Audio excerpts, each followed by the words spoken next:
Election commission में हमने petition कर दी हुई है। पहले हाई कोर्ट में की थी, उन्होंने कहा जी इलेक्शन कमीशन में जाएं, हमने वहाँ कर दी है और उसका देखेंगे वो क्या फ़ैसला करते हैं। हमारी दादरसी वहाँ नहीं होती है तो हम सुप्रीम कोर्ट तक जाएंगे, बिल्कुल हम आखिरी फोरम तक जाएंगे और सारी हकीकत वहाँ भी बताएंगे और बयान करेंगे। हम तो ऑनेस्टली ये समझते हैं और समझना चाहिए कि जब एक जज जो है वो इंसाफ की कुर्सी पे बैठता है तो वो गॉडली ड्यूटी परफॉर्म करता है और करनी चाहिए उसको। बिस्मिल्लाहिर्रहमानिर्रहीम, अस्सलाम वालेकुम। अब बोलना होगा के साथ मैं हूं आपका मेज़बान आदिल जमील। नाज़रीन, इस वक्त मौजूद हैं हमारे साथ अहमद अवैस साहब जो कि पीटीआई के सीनियर रहनुमा भी हैं और यास्मीन राशिद, डॉक्टर यास्मीन राशिद NA 130 की उम्मीदवार, उनके बिहाफ पर आज उन्होंने एक प्रेस कॉन्फ्रेंस की और बहुत सी इंशाफत की है। आइए अब उनसे दोबारा बात करते हैं और जानते हैं। अस्सलाम वालेकुम। वालेकुम सलाम। सर, इंकशाफत कर दिए फॉर्म 45 की बुनियाद पर आपको रिज़ल्ट जो हैं उसके मुताबिक आप जीते हैं, जो और फॉर्म 47 है उसके मुताबिक रिज़ल्ट आपकी मर्ज़ी के नहीं। प्रेस कॉन्फ्रेंस भी कर दी और उसके बाद ट्रिब्यूनल की जानिब से कामयाबी का नोटिफिकेशन जो है इलेक्शन कमीशन की जानिब से भी कर दिया। अदलिया से क्यों रजू नहीं अभी तक किया? क्या कहा आपने? अदलिया से रजू किया जा रहा है इस हवाले से, आला अदलिया से? बिल्कुल करेंगे जी। हम वो यानी वो स्टेप बाय स्टेप जो है जो प्रोसीजर रिक्वायरमेंट है उसके मुताबिक चलेंगे। अभी हम इलेक्शन कमीशन में हमने पिटीशन कर दी हुई है। पहले हाई कोर्ट में की थी, उन्होंने कहा जी इलेक्शन कमीशन में जाएं, हमने वहाँ कर दी है और उसका देखेंगे वो क्या फ़ैसला करते हैं। अगर वो हमारी दादरसी वहाँ नहीं होती है तो हम सुप्रीम कोर्ट तक जाएंगे, बिल्कुल हम आखिरी फोरम तक जाएंगे और सारी हकीकत वहाँ भी बताएंगे और बयान करेंगे। अच्छा, एक बयानिया बनाया जाता है आला अदलिया की हवाले से सोशल मीडिया पर, जिसमें अक्सर जमात के लोग भी शामिल हैं, तो आपको लगता है कि वहाँ से आपकी दादरसी होगी आला अदलिया से, या फिर जो आपका एक बयानिया था आपकी जमात के जो नौजवान आप कह लें ओके, या उसी के मुताबिक आप जो है वो दुरुस्त हो? देखिए, हम तो ऑनेस्टली ये समझते हैं और समझना चाहिए कि जब एक जज जो है वो इंसाफ की कुर्सी पे बैठता है तो वो गॉडली ड्यूटी परफॉर्म करता है और करनी चाहिए उसको। लिहाजा इसी यकीन के साथ, इसी तयक्कुन के साथ और इसी स्ट्रॉन्ग मफरूज़े के साथ हम आला अदलिया के पास ज़रूर जाएंगे और फिर जो उसका फ़ैसला होगा वो कौम भी देखेगी और हम भी देखेंगे और पता लग जाएगा कि इंसाफ के तकाज़े पूरे हो रहे हैं कि इंसाफ की कुर्सी के ऊपर वो गॉडली ड्यूटी परफॉर्म हो रही है कि उसमें गुंडंडी मारी जा रही है। ये तो अब बात की बात है, अभी मैं क्या कह सकता हूँ इसके ऊपर। अच्छा, आपके तहफ़्फ़ुज़ात हैं इलेक्शन पे, मुस्लिम लीग नून भी इलेक्शन पे तहफ़्फ़ुज़ात का इजहार कर रही है, पीपल्स पार्टी भी, तमाम सियासी जमातें, तो कब जो है वो पीटीआई इसे इक़दाम करेगी कि तमाम लोगों को लेकर फिर एक एहतजाज शुरू किया जाए?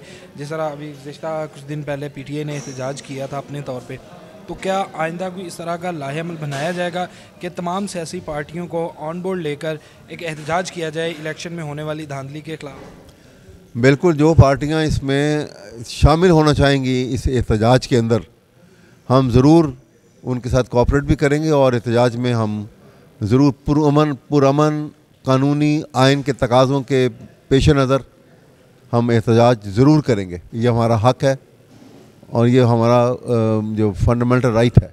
अच्छा अहमद साहब, माजी के अंदर पीटीआई के जो चेयरमैन थे उनका बयानिया बड़ा सख्त रहा और ख़ुसूसन मुस्लिम लीग नून और मौलाना फजलुर रहमान के हवाले से, लेकिन इलेक्शन के बाद मौलाना से तो बातचीत हो चुकी है, असद कैसर जो हैं वो कर चुके हैं, दीगर जमातों से भी जो है वो राब्ते में है, पीटीआई पीपल्स पार्टी की भी ख़बरें गर्दिश में है कि उनसे भी रब्ता किया जाएगा। क्या हाल में या मुस्तकबिल के अंदर पीटीआई के चेयरमैन जो हैं वो नवाज़ शरीफ के साथ बैठेंगे या अभी ये रंजिश जो है वो बरकरार रहेगी? देखिए, नवाज़ शरीफ का एटीट्यूड जो है वो बहुत फ़र्क है और उसमें कोई असूल परस्ती जो है वो दूर दूर तक नहीं है।